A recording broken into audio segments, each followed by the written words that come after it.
All right, all right. Welcome back to the Post Game Pod for the Philadelphia Eagles Week 8 edition. I am Marcos Conan Negron, and I am coming to you off of a dominant Philly win against the Cincinnati Bengals. They went on the road and won 37-17.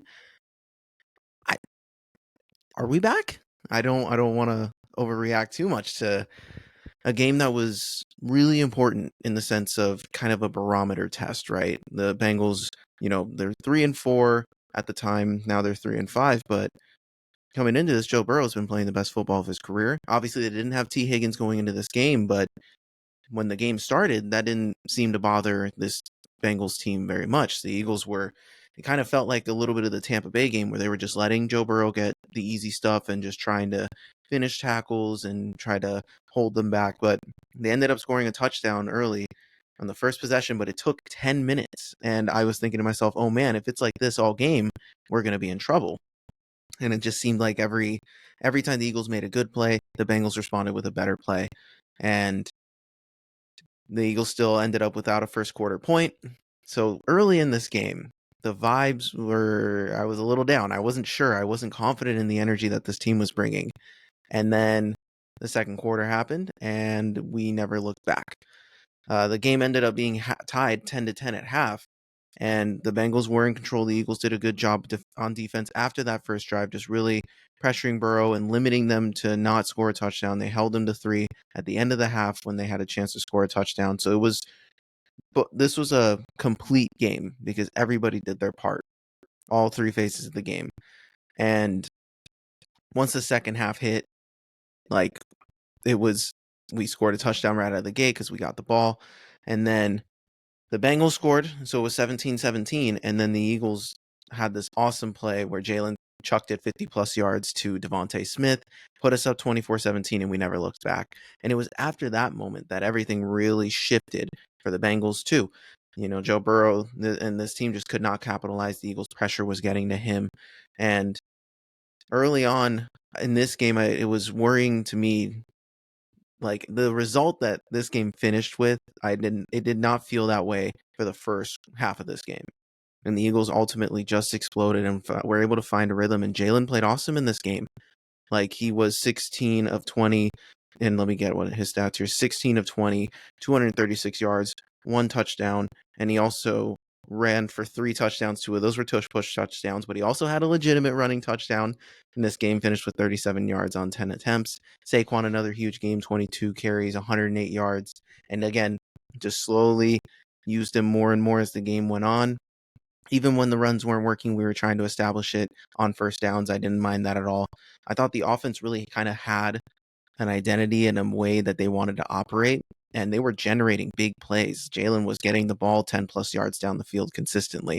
It wasn't dinking and dunking. They were able to pick apart the Bengals defense, and Devontae Smith really had a good game this week. 6 catches, 85 yards for a touchdown. Obviously, that big play was an awesome catch, too. And he's been a little quiet these past few weeks, so it was really good to really get him involved. And AJ, of course, stays involved, made big plays. We had a couple third downs late, a couple fourth down opportunity that we needed to convert, and he did that.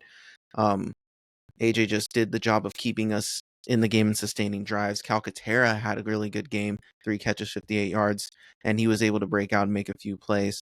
From the offensive side of things, I was just really happy with what I saw. This was the most consistent all-around game that this team played, and they played really well last week, obviously winning 28-3, and they left points on the board because they took their starters out in the fourth last week, but this week they had them in the whole time, and they were able to put up 37 points. And let's flip on over to the defense because they really stood out, especially in the second half. I mean, when you limit them to just a third quarter touchdown and hold them the rest of the way, you force an interception off of a really great play by Isaiah Rodgers, who came in for Darius Slay when he was hurt. Rodgers was able to, went on a go ball to Chase, and Rodgers hit it, but Gardner Johnson was right there and he was able to catch it. So it was kind of a perfect play for the first turnover of the season for this team. And something I was asking for was this team needs to get turnovers if they want to have legitimate chances against these good teams. Now, I do think without these turnovers, we still would have won this game, but that was the moment where we were able to put it away. And not only was it just the interception, on the very next possession for the defense, it was a forced fumble by Zach Bond, his first of his career. and Nakobe Dean was able to pick it up. And that was just kind of, we were able to close it out and put the nail in the coffin. And it was, again, complimentary football. This is something that this team has slowly been building up to since the bye week has ended. We saw a little bit in Cleveland where we saw flashes, and then the Giants, the offense looked great, the defense looked great. Okay, it was a bad team. Let's try against Joe Burrow and this Bengals team on the road and see what we can do. And the Eagles notched their first ever win in Cincinnati. So this was a cool moment for this team. This was the best that they've looked since 22. And I said that last week, and this week they've improved even more. So it's just marginal improvement, finding a rhythm, and this was the time that we needed to catch up. So I did, like, just great marks all around for this team. Like, I was impressed. Like, this was a fun game that no one can question you on. You dominated this game in the second half, but you won 37-17 against a team that people still believe have a shot to make the playoffs and still view as a threat. And frustrated Joe Burrow once they were able to kind of get him rattled. So overall, just really impressed with just kind of how things are slowly starting to come together.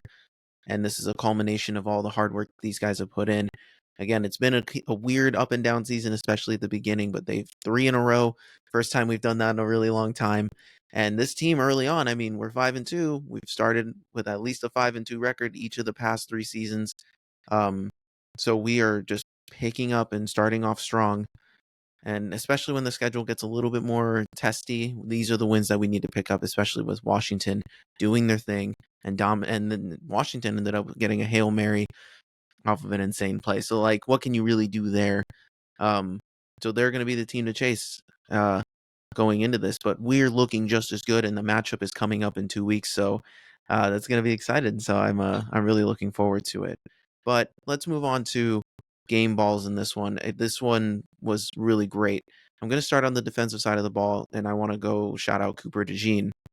Cooper DeJean had kind of an up and down game. He was being attacked in the past game. Jamar Chase got the better of him on some plays here, but overall, I thought he played a really good game.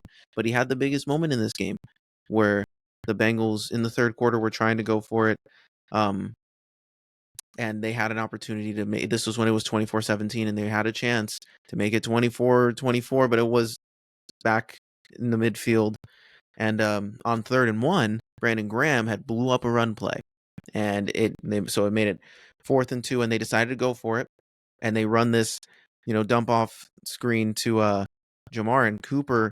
So Jamar was going back and forth. He did a few zigzags, right? And Cooper was just tailing him the whole time, and he read it, and they knew it was going to Jamar, and his job was to make an open field tackle, and he made a great open field tackle and shut down the play.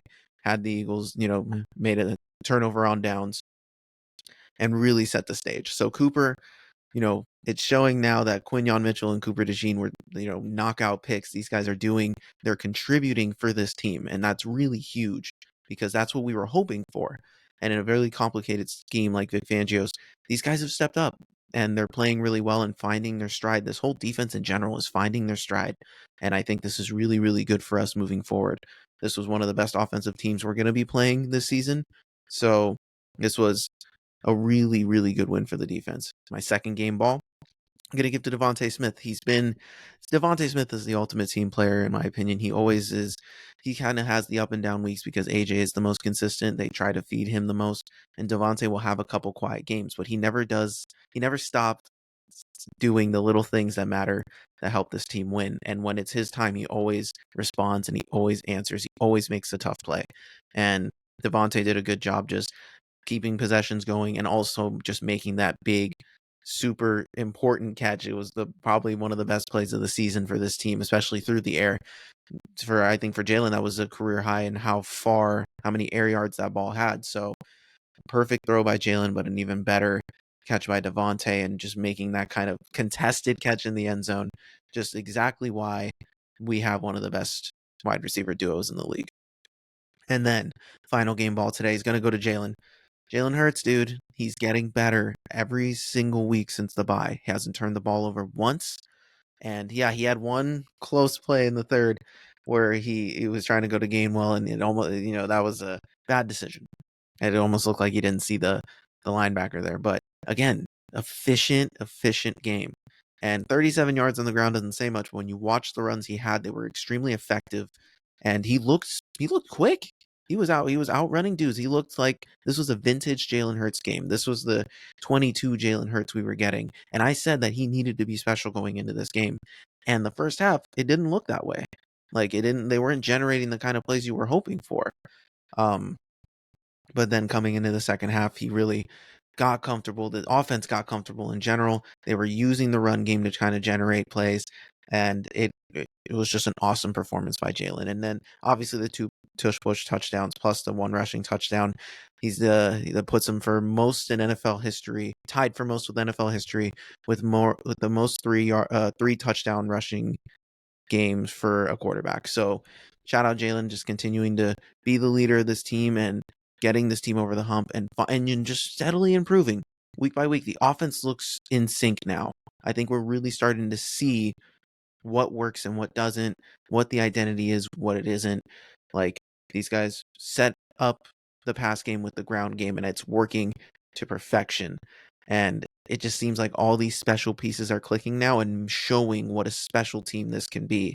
And hopefully this is something they can continue to build off of, because they do, they play Jacksonville next week, but then we got the Commanders, and then we got the Cowboys. Like, we got games that really are going to test us coming up, and the games that matter even more against teams with better records. So hopefully we can just continue the momentum to set us up for Washington, because that showdown is going to be the one that matters for the division, for the setup. So I'm really excited, and I'm really happy that, I'm talking about a dominant win.